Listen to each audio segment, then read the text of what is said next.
হাতের জীবনে একবারই উঠছিলাম তখন জানিস ক্লাস 8-এ ওই যে স্কুল থেকে আসতে স্কুল থেকে আসছিলাম ফুল নিবার আসছিলাম এটি দৌড়েতে সেই মজা না তাদের মধ্যে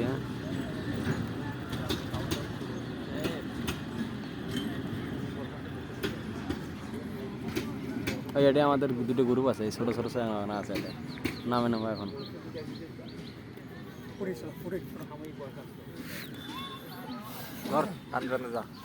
ঠিক আছে বন্ধু ঠিক আছে ভিডিও নাকি আচ্ছা ঠিক আছে